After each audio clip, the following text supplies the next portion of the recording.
Bonjour. Du coup, on va regarder comment faire pour allumer la sono. Première chose déjà, tout bête, on va allumer les lumières de la scène. Comme ça, quand les musiciens arrivent, tout est bon. Première chose, il y a un interrupteur ici pour allumer. On allume, je vais mettre le flash. Première étape, on allume via l'interrupteur qui est tout à fait à gauche, power. Ok. Ensuite, on vérifie qu'on est bien sur le mode dim. Si on n'est pas sur le mode dim, on joue avec ce bouton de gauche là pour changer de mode jusqu'à qu'on arrive sur dim. Il faut que le programme soit à 0. Donc là, pareil, il y a un petit bouton, le bouton d'air est cassé, mais le programme select. On tape dessus jusqu'à qu'on arrive sur 0. Ensuite, on a 4 faders qui sont les 4 faders qui permettent de contrôler les 4 éclairages sur scène. Donc vous voyez, là, si j'en baisse 3 jusqu'au sud gauche, sur la scène, ça allume que celui qui est tout à gauche. Si je le baisse, il s'éteint. Si j'allume celui du milieu, le deuxième milieu et le troisième qui est à gauche. Donc voilà. Chaque fader contrôle un éclairage. Donc ça, un part. Ensuite, on a 3 derniers faders principaux. Les deux droites, on ne se préoccupe pas. Background, c'est pour forcer une lumière en fond, mais on ne s'en occupe pas. Programme speed, c'est pareil, c'est pour gérer des fréquences d'allumage, ça ne nous intéresse pas. Ce qui nous intéresse, c'est le dim master. Et en fait, il contrôle les 4 en même temps. Donc il monte tout, il descend tout. Voilà, c'est tout pour l'éclairage. Ok, maintenant on va voir pour allumer la console. Première étape, on va allumer l'électricité. Donc par défaut, normalement on éteint chaque fois. On a une multiprise qui se trouve en dessous. On a le bouton principal, on l'allume. Et on voit que le courant d'ailleurs s'allume ici, si on a les appareils qui sont allumés. Du coup, la console est alimentée. On enlève la toile de protection. Il faut bien remettre d'ailleurs à chaque fois qu'on a fini d'utiliser la console. La toile, on ne la met pas ni derrière ni en dessous pour ne pas bloquer les ventilateurs, pour pas que le refroidissement de la console soit défectueux, on va dire. Et derrière, on allume la console avec le bouton. Voilà, ici, hop, on l'allume et on voit que ça s'allume sur la console. Voilà, on voit que tout s'allume. Voilà, donc quand on s'allume, il y a plein de boutons qui sont allumés. Première chose qu'on regarde, on regarde ici quand on a sélectionné ce qu'on appelle le mix principal, donc au-dessus du titre qui s'appelle master, il faut que ce truc-là soit muté, donc le bouton au-dessus soit rouge. Ça veut dire que les façades sont éteintes, c'est ce qu'on veut. En gros, on veut pas, pour l'instant, il n'y a que la console qui est allumée, mais on ne veut pas que le moment où on allume les façades, etc., qu'il y ait un problème de son qui parte ou autre, donc c'est sûr que c'est bien éteint, donc il faut que ce soit sur rouge. On fait pareil aussi pour les autres mix, surtout sur le mix 5-6. Donc on sélectionne le mix 5-6 qui sont des retours choristes. Donc c'est la deuxième paire d'enceintes qui se trouve sur la façade. Donc on a le mix général de la façade. On a le mix 5-6 qui sont les retours choristes. Ceux-ci on s'assure qu'ils sont bien éteints. Globalement on peut le faire sur tous les mix. C'est sûr que c'est éteint. S'ils sont allumés, il suffit d'appuyer. Voilà, et du coup ça passe en rouge, c'est-à-dire que c'est muté. Et là, on est bon pour allumer le reste. Maintenant, deuxième étape, une fois que la console est bien allumée, on va allumer ce qu'on appelle le Snake qui se trouve derrière la scène et qui est en fait un multipaire numérique, donc qui est branché à la console par un câble qui passe dans les murs. Et c'est à ce multipaire numérique qu'on va brancher tous les micros sur scène. Donc là, on va partir derrière la scène pour l'allumer.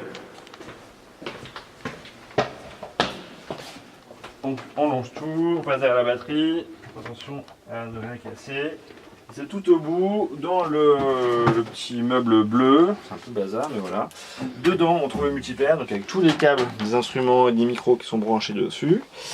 Et au-dessus du multipaire, il y a une multiprise avec un bouton, on l'allume et le multipaire s'allume. On voit d'ailleurs qu'il y a une petite LED qui clignote orange en dessous qui veut dire que c'est bien allumé. On a d'ailleurs, de la même manière, allumé d'autres systèmes, comme par exemple le micro HF qui se trouve ici. Donc voilà, donc c'est bon pour l'allumage du Snake.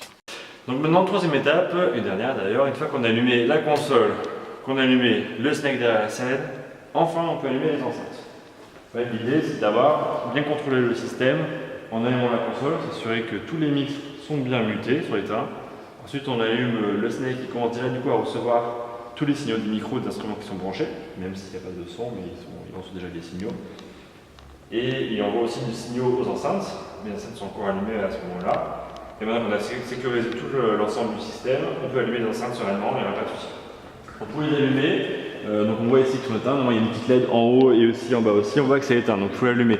En général, on a une multiprise qui est branchée, donc en l'allumant, ça suffit. Si ce n'est pas le cas, il y a un interrupteur qui est en haut ici pour l'enceinte du haut. On l'allume, on voit que la petite LED en haut est allumée, c'est bon. En bas, L'interrupteur est tout en bas. Je vais mettre la torche. L'interrupteur est tout en bas. Ici, on l'allume. On voit ici que c'est allumé. Donc ça c'est bon. Ensuite on part sur les retours. De retour de scène. Donc là ils sont éteints. J'allume le bouton ici. Je vois que c'est bien allumé. De l'autre côté, hop, c'est bon, c'est allumé. Et on finit la dernière paire d'enceintes de côté. Donc là, ils sont éteints. J'allume ici. C'est bon, je mets et j'allume tout en bas.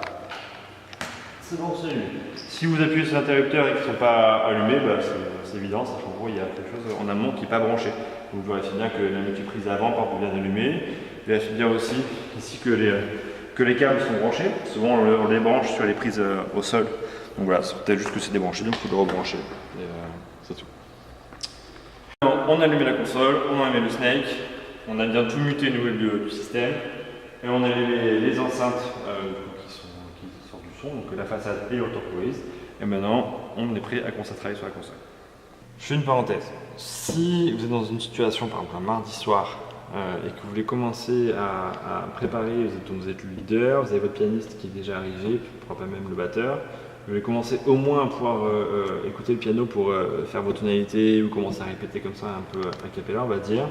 Il y a une chose que vous pouvez faire sans sonorisation.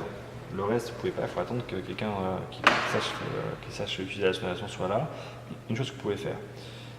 Première chose que vous pouvez faire, c'est aller sur un mix 5-6. Alors déjà, assurez-vous que tout est muté. Donc c'est-à-dire que toutes les pistes ici sont en rouge. Partout, partout, partout. Surtout super important, toujours comme je expliquais tout à l'heure, la façade, il faut qu'elle soit mutée. Donc vous cliquez ici, assurez que vous êtes bien rouge. Quand vous voyez que tout est rouge ici, vous êtes bien ici sur le bouton orange, celui du bas. Et celui du haut, c'est autre chose. Celui du haut, c'est normal que tout soit démuté, ce sont les effets ou autres. Le bouton il est bleu, il est marqué Layers, il est bleu allumé, vous n'êtes pas au bon endroit. Vous allez sur le bouton du bas, il s'allume en orange.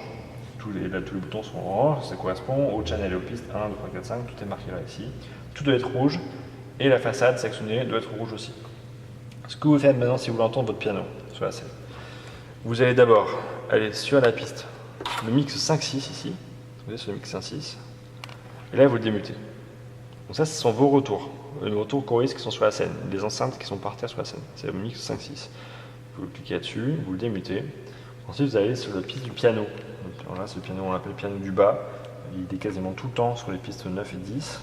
Voilà, normalement, ça devrait marcher. Piste 9 et 10. Vous appuyez sur une des deux. Les deux pistes, en fait, on dit qu'elles sont linkées. Elles sont liées dans la console. Quand je fais une action sur l'une, ça fait une action sur la deuxième piste en même temps. Vous voyez, mes faders, ils sont en même temps. De la même manière, quand je vais démuter une piste, ça va démuter la deuxième en même temps. Donc là, vous avez démuté le piano. Vous montez un peu le volume, vous ne mettez pas très fort, genre ici 2 tiers, donc à moins 5 dB par exemple, sur le mix 1.6. Faites pareil pour le piano, vous mettez à moins 5 dB ici. Et là, normalement, si vous êtes sur scène et le pianiste il joue, qui monte son volume, vous allez l'entendre sur la scène, vous allez pouvoir commencer à répéter. Vous n'allez pas avoir de micro, etc. Mais au moins, vous pouvez commencer à avancer en attendant que le sonorisateur arrive. Un truc important à noter, c'est que le pianiste et le batteur, s'ils sont là tous les deux, grâce à leur mixette, les spéciales qu'ils ont eux deux, ils ont accès à tout. En fait, ils peuvent tout entendre depuis leur mixette. C'est-à-dire que même le batteur, il peut y aller, il va entendre sa batterie, il va entendre le piano, il peut entourer sa mixette parce que sa mixette n'est pas soumise finalement à la notion de mute de la console. C'est-à-dire en quoi ça veut dire que si ma piste est démutée ou si elle est mutée, je vais l'entendre de la même manière depuis ma mixette. Ça n'empêche pas de l'entendre. En gros, ça veut dire que vous pouvez chanter très bien a cappella à côté de votre pianiste, qui lui va s'entendre dans ses ears, le batteur va l'entendre aussi, il peut répéter, vous entendez le piano dans les retours sur scène, et voilà. Juste que vous n'avez pas de micro, mais pour le moment, commencez à répéter tranquillement. Ok, alors voilà, maintenant que vous avez fini la répétition, vous avez fini le cut, on va commencer à éteindre la sonorisation finalement. En fait, pour éteindre la sonorisation, c'est exactement l'inverse de ce qu'on a fait pour l'allumer. C'est-à-dire que pour l'allumer, pour rappel, on a fait d'abord la console, après le Snake, après la façade.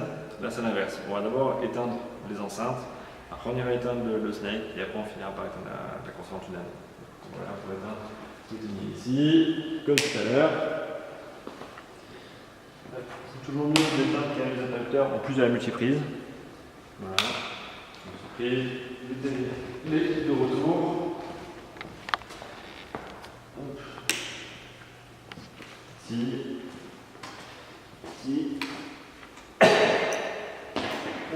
Les dernières façades. Voilà. Et là, on a ici. Et voilà, c'est bon pour l'enceinte. Voilà, maintenant, deuxième étape pour éteindre la sonorisation. On va éteindre le snake. Donc on revient derrière la scène, dans le meuble bleu, et directement on éteint la multiprise qui éteint tout d'un coup. Voilà. Ok, donc du coup maintenant on va faire la dernière étape pour éteindre la sonorisation qui consiste à éteindre la console. Pour éteindre la console, on n'éteint pas directement l'interrupteur. On a un bouton ici sur la console pour préparer le shutdown de la console. Donc ici on a un premier bouton sur la droite de l'écran qui s'appelle Home. On clique là-dessus. Il y a un écran qui apparaît derrière et on a ici une option, un bouton rouge qui s'appelle Shutdown. Qui est dans l'option Home ici en haut à gauche, il faut que ça soit sélectionné. Vous cliquez sur Shutdown.